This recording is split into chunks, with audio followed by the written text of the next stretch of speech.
स्वागत है आप सभी का सीएनबीसी आवाज पर। आप देख रहे हैं स्टॉक 2020 का मुकाबला और ये मुकाबला मेरे साथ खेल रहे हैं डिम्पी। लेकिन डिम्पी, अगर पिच रिपोर्ट को देखिए तो काफी डराने वाली पिच रिपोर्ट है। आज 125 पॉइंट नीचे था कुछ देर पहले एसजीएक्स निफ्टी, अभी देखिए सेंचुरी मार चुका है नीचे की तरफ। एक कैप डाउन ओपनिंग शर्ती आज होनी है। और देखिए ये हैं वो चाइना के मार्केट्स जो काफी वॉलेटाइल हैं, 1.5% की गिरावट ये दिखा रहे हैं। जापान का बाजार करीब 4.25% नीचे है और हांगकांग के मार्केट्स में भी 350 पॉइंट से ज्यादा की गिरावट देखने को मिल रही है। और ये सब दबाव बना रहे हैं एसजीएक्स निफ्टी पर। साफ तौर पर एक कमजोर शुरुआत होगी आज भारतीय बाजारों की। जब मैं ऑफिस आया था सुबह सुबह तो मैंने तो बल्लेबाजों से भरी हुई थी टीम, क्योंकि कल की एक अच्छी रिकवरी देखने को मिली थी, लेकिन उसके बाद सब बदल दी। 5 गेंदबाजों को आज टीम में जगह दी और बैंकिंग स्टॉक को सबसे ज्यादा तवज्जो दी है, बेचने में आ गए। आपने कैसी रणनीति बनाई? ऐसे ही है, आपने शायद 5 खिलाए, हमने सिर्फ 4 गेंदबाज खिलाए, 6 बाय उतार दिए।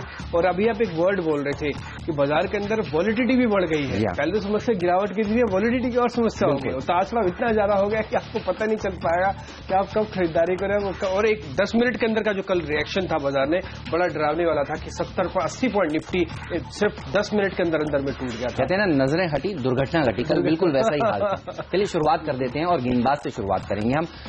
बैंक्स सबसे कमजोर कड़ी हैं। कल की रिकवरी में भी आप देखिए बैंक्स ने पार्टिसिपेट नहीं किया रिकवरी में, और आज सिलेक्टर्स को लगता है कि यहीं पर आपको शॉर्ट साइड के आइडियाज ढूंढने चाहिए।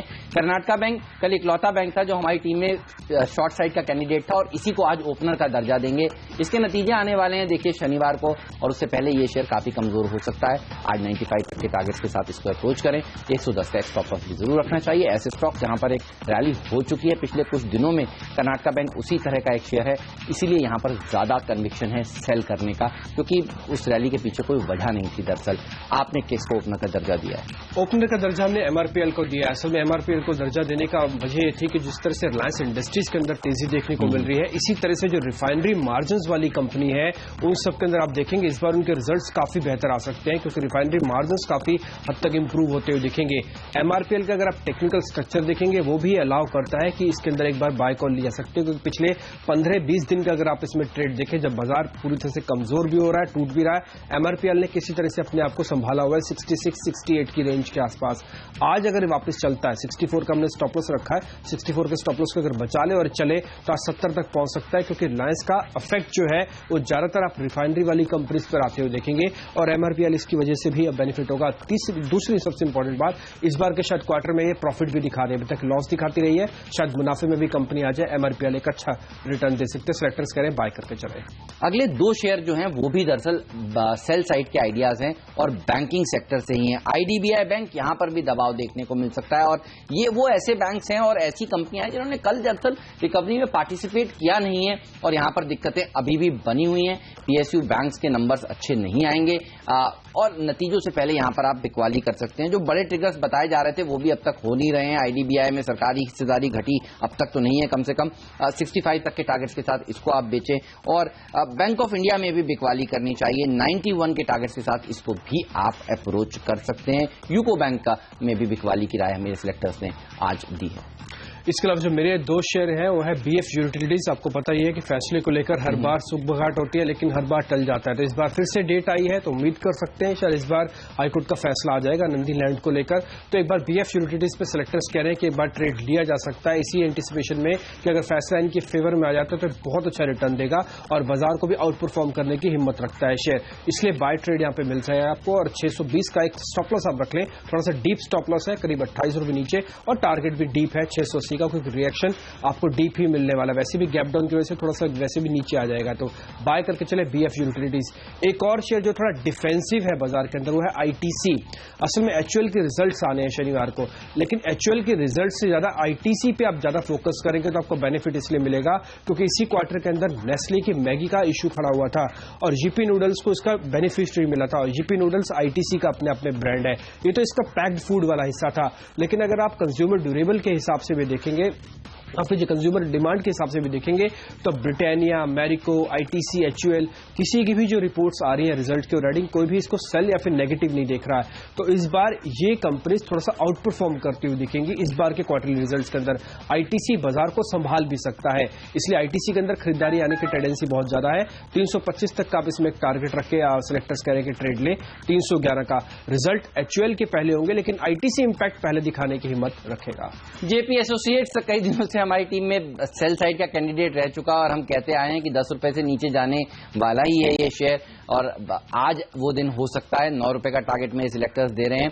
आज भी आप देखिए कमजोर बैलेंस शीट वाले स्टॉक्स, जहां पर कर्ज बड़ा है, जहां पर लोग कई समय से इंतजार लगाकर बैठे हुए हैं कि एसेट्स बिकेंगी, बिक नहीं रही हैं।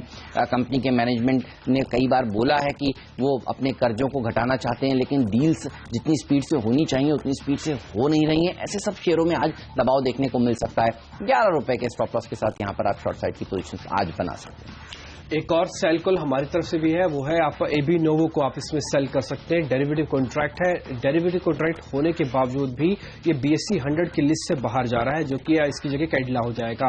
तो कोई भी शेयर अब किसी भी एक रिस्पेक्टेबल लिस्ट से अगर कोई बाहर जाता है तो उसको कम से कम नेगेटिव समझाता है। और वैसे भी डेरिवेटिव का शेयर अगर BSE के टॉप 100 वाली लिस्ट में भी रहेगा तो अपने आप में काफी कमजोरी दिखाता है। दूसरा, इसका डेरिवेटिव पोजीशन अपने आप में वास्तव में काफी हद तक कमजोर है, क्योंकि ये 2200 के जब तक नीचे बना रहेगा एक आपको एक अच्छा ट्रेड देगा, जो कि 2100 तक पहुंच सकता है, ऐसा सेलेक्टर्स कह रहे हैं। तीसरी इंपॉर्टेंट बात यह है कि इसका टेक्निकल स्ट्रक्चर भी वीक है। डेरिवेटिव स्ट्रक्चर, टेक्निकल स्ट्रक्चर, खबर नेगेटिव, तो सभी लिहाज से एबी नोवो को आप देख सकते हैं, इस पे शॉर्ट किया जा सकता है। इसके अलावा GMR इंफ्रा एक और ऐसा स्टॉक जो पिछले कई दिनों से कमजोरी दिखा रहा है, यहां पर भी सिलेक्टर्स कह रहे हैं कि आज के दिन आप बेच सकते हैं। इस कंपनी के साथ भी दिक्कत वही है, एसेट्स काफी सारे हैं, लेकिन आप देखिए कर्ज भी काफी बड़ा है, और इसीलिए ये स्टॉक्स हर रोज पिट रहे हैं। कमजोर बाजार हो तो ये शॉर्ट साइड के बेस्ट कैंडिडेट्स होते हैं। छोटी टिकट साइज का शेयर है, और आज के दिन भी ये 12 रुपए 50 पैसे तक के लेवल्स दिखा सकता है। 15 के आसपास एक स्टॉप लॉस भी आपको जरूर रखना चाहिए। इसके अलावा एक और सेल कॉल है, वो है टाटा स्टील। टाटा स्टील को लेकर S&P ने कल एक बयान दिया और उसमें यह कहा कि इसकी रेटिंग को उन्होंने घटाया। रेटिंग इस तरह से घटाया कि जो पहले BB+ हुआ कर BB थी रेटिंग, उसको BB- कर दिया। और स्टील कंपनीज को लेकर आपको पता ही है, वैसे भी बहुत ज्यादा कंसर्न है। कंसर्न सिर्फ चाइना से है, क्योंकि ओवरऑल डिमांड काफी हद तक है और उसकी तरफ से डंपिंग भी भारत में हो जाती है। हालांकि स्टील कंपनीज को लेकर सरकार काफी एग्रेसिव है, लेकिन फिर भी अगर आप देखेंगे आज एक रिएक्शन मिलेगा आपको नेगेटिव टाटा स्टील में, क्योंकि रेटिंग वाला हिस्सा और जुड़ गया इसके साथ। अब तक तो स्टील की जो दिक्कतें थी उसी वजह से भी ये टूटता था, लेकिन एक्स्ट्राऑर्डिनरी जो खबर है वो ये है कि इसकी रेटिंग भी नेगेटिव हो गई है, खराब हो गई है, तो इस वजह से भी आप इसके बस शॉर्ट के लिए समझ सकते हैं। 236 कह रहे हैं कि सिलेक्टर्स कह रहे हैं आज इसमें टारगेट आपको मिल जाएगा 250 का, आप इसमें एक स्टॉप लॉस रख सकते हैं। चलिए आगे बढ़ते हैं और फटाफट से ये देख लेते हैं आज का डिपेंडेबल शेयर कौन सा है। एंड्रू यूल हमारा मिस्टर डिपेंडेबल स्टॉक होगा। आप देखिए कल टाइड वाटर की एक बोर्ड बैठक होने वाली है, जिसमें माना जा रहा है कि बोनस और स्टॉक स्प्लिट के ऊपर उनका बोर्ड विचार करेगा। मेरे सिलेक्टर्स को लगता है कि टाइड वाटर तो इतना बड़ा टिकट साइज का शेयर है। एंड्रू यूले एक ऐसी कंपनी जो 26% हिस्सेदारी रखती है टाइड वाटर में, यहां पर आपको खरीदारी करनी चाहिए। एक अच्छी रैली देखने को मिल सकती है, क्योंकि ये इवेंट कल है, लोग आज यहां पर शायद खरीदारी कर सकते हैं। और डिपेंडेबल का दर्जा इसलिए दिया है कि कल भी शायद हमारी टीम में ये स्टॉक रह सकता है। अगर आज अच्छा प्रदर्शन दिखाता है तो 28 रुपए तक के टारगेट्स के साथ इसको आज के सत्र में अप्रोच करें। 26-25 का एक स्टॉप लॉस भी आपको जरूर रखना चाहिए। आपने बोर्ड बैठक की बात बोली, तो एक कंपनी की बोर्ड बैठक आज ही है, वो है एमोरोटेक की। उसकी आज बोर्ड की बैठक है और बोर्ड की बैठक में ऑथराइज कैपिटल को बढ़ाया जा सकता है। ऑथराइज कैपिटल बढ़ने से सीधा सीधा रास्ता साफ हो जाएगा, कंपनी और पैसा जुटा सकती है, क्योंकि जो पैसा जुटाने के लिए पहले उसने इशू में बात की थी उसको बढ़ा दिया जा रहा है। पैसा जुटाएगी तो कंपनी का पैसा पहुंचेगा, एक्सपेंशन में आएगा। दूसरी वजह से इसको हमने डिपेंडेबल इसलिए बनाया क्योंकि ये सोलर बिजनेस के अंदर कंपनी है। सोलर बिजनेस को लेकर भारत एक बड़ा देश, एक बड़ा हब बन रहा है सोलर पावर को लेकर, सोलर एनर्जी को लेकर। एमोरोटेक जैसी कंपनीज को भी इसका बेनिफिट मिलेगा। एक तो बोर्ड की बैठक जिससे फंड रेजिंग की खबर अब सामने रास्ता क्लियर होगा, और दूसरा अपने आप में जिस नेचर की कंपनी है ये अलाउ करती है कि इसके अंदर वापिस आज एक सौदा क्रिएट किया जा सकता है। और 45 का सिलेक्टर्स कह रहे हैं कि इसमें आप टारगेट रखें, 35 का एक स्टॉप लॉस आप रख सकते हैं। फटाफट से मेरी टीम देख लीजिए, जो 6 के 6 शेयर इस सेगमेंट में हमने आपके सामने रखे हैं, उसमें कुछ एक बाय है, कुछ एक सेल है, 2 सेल कॉल होगी और 4 बाय कॉल होंगी आपके सामने। MRPL है, इसको एक जो रिफाइनरी मार्जिन है इंप्रूवमेंट उसका बेनिफिट मिल रहा है, कंपनी इस बार शायद अपने रिजल्ट्स में प्रॉफिट दिखा दे, बड़ा इंपॉर्टेंट होगा। BF यूटिलिटीज पे आज एक फैसला आना है कोर्ट का, इसलिए इसको रखा गया है बाय श्योर पे। और ITC को अपने मार्जिन का बेनिफिट मिलेगा, नेस्ले वाली खबर का पूरा बेनिफिट इसके अकाउंट में आ सकता है। पैक्ड फूड इसकी मार्जिन इंप्रूव होते हुए देखेंगे, ITC इस वजह से चुना। एबिनोवो लिस्ट से बाहर जा रहा है 100 की लिस्ट से, इसलिए शॉर्ट है। टाटा स्टील पे भी रेटिंग गिरी है, शॉर्ट है। और एमोरोटेक डिपेंडेबल शेयर है, इसके अंदर आज एक बोर्ड की बैठक है, रास्ता साफ होगा फंड्स जुटाने को लेकर। मेरी टीम पर नजर नजर डालिए, आप देखिए गेंदबाजों से भरी हुई बैंकिंग शेयरों के ऊपर सबसे ज्यादा नेगेटिव है मेरे सिलेक्टर्स, और Karnataka bank, IDBI, bank of India जैसे शेयरों पर अब बिकवाली की राय है। जयप्रकाश एसोसिएट्स में भी बिकवाली की राय सिलेक्टर्स दे रहे हैं, और GMR इंफ्रा एक और ऐसा स्टॉक जहां पर दबाव देखने को मिल सकता है। एंड्रू यूल ये एक ऐसी कंपनी है जहां पर आज खरीदारी करने की राय सिलेक्टर्स की तरफ से निकल कर आ रही है। लेंगे एक छोटा सा ब्रेक, कहीं मत जाइए। ब्रेक के बाद बताएंगे आपको मिडिल ऑर्डर के स्टॉक्स कौन से हैं, और ये भी बताएंगे कि आज का फ्री हिट शेयर कौन सा है।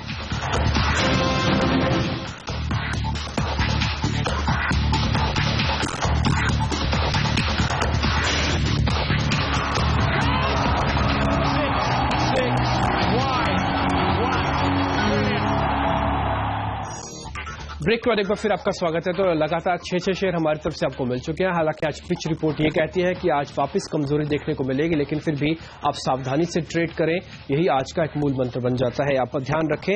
इसके अलावा कुछ एक और शेयर आज आपकी लिस्ट को बड़ा करते हुए देते हैं, उसमें SL टेक पे आप नजर रखें। SL टेक को लेने की वजह यही है क्योंकि आज इन्फोसिस के रिजल्ट्स आने वाले हैं। अभी तक देखिए TCS के रिजल्ट्स थोड़े खराब थे, उसके बाद इन्फोसिस से पूरी उम्मीद है। कल का ट्रेड में ये काफी हद तक समझ में आ रहा है कि शायद हो सकता है इन्फोसिस के रिजल्ट्स कुछ हद तक ठीक आ सकते हैं, लेकिन अगर इन्फोसिस के रिजल्ट्स खराब भी आते हैं तो पूरा शिफ्ट चेंज हो जाएगा ऐसे काउंटर्स पे जहां पे रिजल्ट्स बेहतर कम से कम फिर से आने की उम्मीद है। क्योंकि अगर 2 प्लेयर खराब जाएंगे तो तीसरे के अंदर फिर से उम्मीद जग जाती है कि बाइंग होगी, और SL टेक उसी तरह से इसके रिजल्ट्स थोड़े ठीक आ सकते हैं। 870 तक का सिलेक्टर्स कह रहे हैं कि इसमें टारगेट रखें, 810 का स्टॉप लॉस रखें। वैसे भी आज IT अगर इन्फोसिस रिजल्ट ठीक आते हैं तो पूरे बाजार से डीकपल हो जाएगा, अलग हो जाएगा। तो SL टेक पे आप नजर रखें 870 के टारगेट के लिए। मिडिल ऑर्डर में कुछ खरीदारी करने की राय मेरे सिलेक्टर्स की तरफ से निकल कर आई है। रिलायंस कम्युनिकेशन है, ये एक ऐसा स्टॉक है जहां पर खरीदारी कर सकते हैं आप गिरावट में, और आप देखिए यहां पर काफी सारे ट्रिगर्स हैं जो मेरे सिलेक्टर्स बता रहे हैं कि इस महीने से पहले सामने निकल कर आएंगे, और कंपनी का मैनेजमेंट भी दरअसल बार बार ये कह रहे हैं कि कई सारे करार हैं जो पाइपलाइन में है जो जल्द होते हुए दिखेंगे। तो बाय ऑन डिप्स की रणनीति यहां पर आपको जरूर रखनी चाहिए। एक अच्छी रैली इस स्टॉक में देखने को मिल सकती है। अभी भी मेरे सिलेक्टर्स मान रहे हैं कि ये शेयर जल्द 3 डिजिट में जा सकता है, और अनिल अंबानी की कंपनी अच्छा प्रदर्शन दिखा भी रही है, कमजोर बाजार में बेहतरीन प्रदर्शन ये पैक दिखा रहा है। 84 तक के टारगेट के साथ इसको आज के सत्र में आप अप्रोच कर सकते हैं। मेरा जो अगला शेयर है एक और सेल कॉल है, वो है TVS मोटर। आप इसको एक बार शॉर्ट कर सकते हैं, वो इस वजह से क्योंकि इसके अंदर अनवाइंडिंग की पोजीशंस डेरिवेटिव्स में दिखने को मिली है, और अनवाइंडिंग भी थोड़ी गंभीर है। मतलब इसके अंदर तो डिलीवरी बेस काफी कम हो गया है, और दूसरा कल अपने इंपॉर्टेंट सपोर्ट जोन को भी इसने तोड़ा है जो कि 290 के आसपास का बनता था, इसके नीचे आ गया है। आज आप सिलेक्टर्स कह रहे इसमें स्टॉप लॉस अगर रखना चाहे तो 292 का एक रख सकते हैं, और 280 तक का आपको यहाँ पे TVS मोटर के अंदर आपको टारगेट मिल जाएगा। एक और चीज जो TVS मोटर्स के अंदर प्रॉब्लम क्रिएट करने वाली है वो है कि अगर आप ऑटो कंपनीज के रिजल्ट या फिर नंबर देखेंगे तो आपको 2 व्हीलर सेगमेंट पूरी तरह से खराब दिखेगा, 4 व्हीलर में फिर भी थोड़ी बहुत राहत है, तो ये भी एक नेगेटिव इसके साथ जुड़ जाता है। TVS मोटर को आप शॉर्ट करें 292 का स्टॉप लॉस लगाकर। रेडिंगटन एक कंपनी जिस पर सिलेक्टर्स काफी बुलिश हैं, और बुलिश पहले भी थे, और आप देखिए जब HDFC म्यूचुअल फंड ने कल यहाँ पर खरीदारी करी है 110 रुपए प्रति शेयर पर, यहाँ पर और कॉन्फिडेंस सिलेक्टर्स का बढ़ गया है। उस भाव से नीचे ये शेयर इस समय अवेलेबल है, 107 रुपए 45 पैसे का कल का समाप्ति आई है, 110 पर उन्होंने खरीदा है। एक अच्छी रैली यहाँ पर आज के सत्र में देखने को मिल सकती है, क्योंकि ब्लॉक डील्स में अब नाम उनका सामने आ गया है। 115 तक के टारगेट के साथ आप आज इसे अप्रोच कर सकते हैं। 105 का स्टॉप लॉस भी जरूर रखना चाहिए। चलिए अब वक्त है ये जानने का कि आज का फ्री हिट शेयर कौन सा है।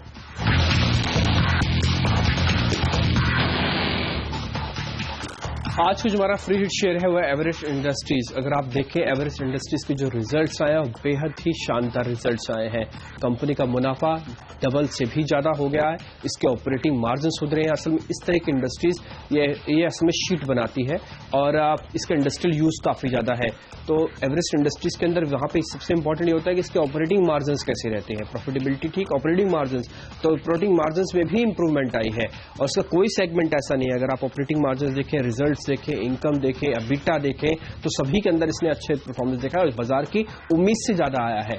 तो आप इसमें उम्मीद कर सकते हैं कि एक अच्छा शेयर चलेगा और बाजार को डीकपल होकर चलेगा, बिल्कुल अलग होकर चलेगा।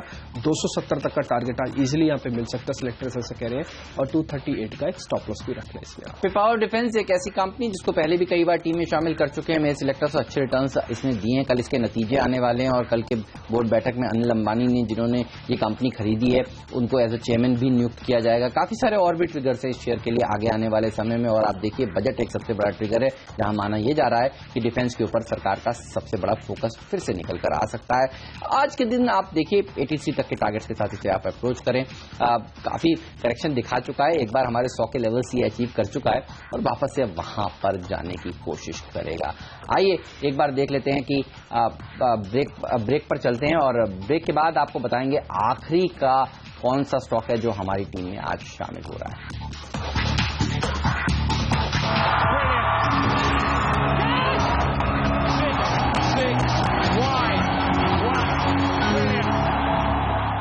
स्वागत है आप सभी का CNBC आवाज पर। आप देख रहे हैं स्टॉक 2020 का मुकाबला। और मुकाबला जब शुरू हो रहा था तो मैं डिम्पी से कह रहा था कि 5 बल्लेबाज 5 गेंदबाज हैं, लेकिन एसजीएस निफ्टी तो सुधर ही नहीं रहा है। तो आखिरी बॉलर भी मैंने गेंदबाजी करने का सेल साइड का आइडिया ही ढूंढा है और इलाहाबाद बैंक और बैंकिंग स्टॉक्स में ज्यादा कमजोरी देखने को मिल सकती है। यही वो बैंक है जो आज फिर से कमजोर होगा। कल भी देखिए रिकवरी में इसने पार्टिसिपेट नहीं किया। 57 तक के टारगेट्स के साथ इसको आज के सत्र में आप अप्रोच कर सकते हैं। 61 के आसपास का एक स्टॉप लॉस भी जरूर रखना चाहिए। मेरा भी जो पिंच हिटर शेयर है एक सेल कॉल ही है, लेकिन वो बजाज फाइनेंस है। देखिए अगर आप बैंकिंग काउंटर्स को शॉर्ट करें तो एनबीएफसीज जो है वो भी अपने आप में काफी दिक्कतों में है। हालांकि कुछ एक एनबीएफसीज के हो सकता है रिजल्ट बैंकिंग के मुकाबले थोड़े बेहतर आए, लेकिन आप बजाज फाइनेंस पे आप शॉर्ट करके चलें और इसमें आपको जो टारगेट मिल जाएगा करीब करीब 6,000 रुपए का 6120 का एक स्टॉप लॉस रखें। डिलीवरी बेस कमजोर है, शॉर्टिंग कैंडिडेट है, टेक्निकली वीक है, इसके हिसाब से शॉर्टिंग है। ये मेरी लिस्ट आपके सामने है, तो इसमें कैप्टन चॉइस आपको बताना होगा। देखिए मुझे लगता है कि बजाज फाइनेंस यही वो स्टॉक है जो ज्यादा कमजोर हो सकता है। वैसे भी आप जिस तरह से बता रहे हैं डेरिवेटिव डेटा और बाकी सारी चीजें यही संकेत दे रही हैं कि कमजोरी दिखाएगा। तो ये है वो आपका पिंच हिटर स्टॉक जो सबसे अच्छा रिटर्न दिखा सकता है। वैसे भी हम आज बैंकिंग शेयरों के ऊपर काफी बेरिश हैं और ये एक ऐसी चीज है जो आज अच्छे रिटर्न दे सकती है। मेरी टीम में कौन सा शेयर पसंद है? बैंक ऑफ इंडिया, क्योंकि अगर सरकारी बैंकों में जिसके सबसे कमजोर रिजल्ट अगर आ सकते हैं तो बैंक ऑफ इंडिया के आ सकते हैं। और वैसे भी आप बैंक ऑफ इंडिया के इससे पहले के रुझान भी देखें, रिजल्ट अभी है नहीं लेकिन उससे पहले इस तरह से सैलरी इंडिकेशन दे रहा है कि ये पूरी तरह से कमजोर होता हुआ आपको दिखेगा। चलिए फटाफट से मेरी टीम आपके सामने रखते हैं और आप देख लीजिए इसमें कौन कौन से बाय और कौन कौन से सेल कॉल्स हैं। हमारी टीम में आज एमआरपीएल को हमने बाय कॉल उतारा है। रिफाइनरी मार्जिन इंप्रूव होंगे, इस बार इसका रिजल्ट क्वार्टरली रिजल्ट में प्रॉफिट दिखा सकता है। बीएफ यूटिलिटीज पे आप नजर रखें, आज एक फैसला आना है कोर्ट का जो कि शायद इनके फेवर में आ जाए। और इसके अलावा आप आईटीसी पे नजर रखें, यहाँ पे पैक्ड फूड के जो मार्जिन है काफी इंटरेस्टिंग है। एचयूएल के रिजल्ट से पहले आईटीसी को बेनिफिट आपको आता हुआ दिखेगा। आदित्य बिरला नोवो में आप शॉर्ट कर सकते हैं क्योंकि ये बेसिक टॉप 100 की लिस्ट से बाहर जा रहा है। और इसके अलावा टाटा स्टील पे रेटिंग घट गई है, एसएंडपी ने इसकी रेटिंग घटाई है इसलिए इसको शॉर्ट कर रखा है। एमआरओटेक एक तो सोलर का इसको बेनिफिट मिलेगा और दूसरा आज इसकी बोर्ड की बैठक है जिसमें ऑथराइज कैपिटल बढ़ाने की बात सामने आई है, तो फंड रेजिंग का रास्ता साफ हो जाएगा। टीवीएस मोटर्स को आप शॉर्ट कर सकते हैं, डेरिवेटिव डाटा कमजोर है और इसके अलावा इसमें एक टेक्निकल ब्रीच भी हुआ है। इसके अलावा आप चाहे तो एवरेस्ट इंडस्ट्रीज को प्लस करें, रिजल्ट बेहद शानदार है, आज ये चल सकता है। और बजाज फाइनेंस को भी डेरिवेटिव और टेक्निकल बेसिस पर एक शॉर्ट कैंडिडेट रखा गया है। मेरी टीम पर नजर डालिए, 6 गेंदबाज और 4 बल्लेबाज हैं और गेंदबाजों का दर्जा बैंकिंग स्टॉक्स को ज्यादा दिया है। शुरुआत करिए कर्नाटका बैंक से, शनिवार को जिसके नतीजे आने वाले हैं। कमजोर नंबर्स की एक्सपेक्टेशंस ट्वीट कर रहा है। इसके अलावा आईडीबीआई, बैंक ऑफ इंडिया जैसे स्टॉक्स पर भी बिकवाली करनी चाहिए आज के दिन। आपको कल भी हमने देखा था बैंक ऑफ इंडिया में 5-6% की गिरावट देखने को मिली थी।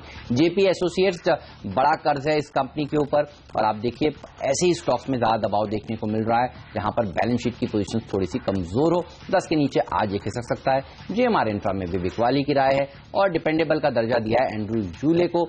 इसके अलावा Reliance communication, Redington, Pipavav defence, ये कुछ बल्लेबाज भी हैं मेरी टीम में। इलाहाबाद बैंक में भी बिकवाली की राय सिलेक्टर्स की तरफ से निकल कर आई है। चलिए वक्त है अब आपसे विदा लेने का, कहीं मत जाइए, बने रहिए CNBC आवाज के साथ। ब्रेक के बाद लेकर आएंगे मार्केट काउंटडाउन, बनाएंगे आज के लिए आपकी ट्रेडिंग रणनीति। नमस्कार।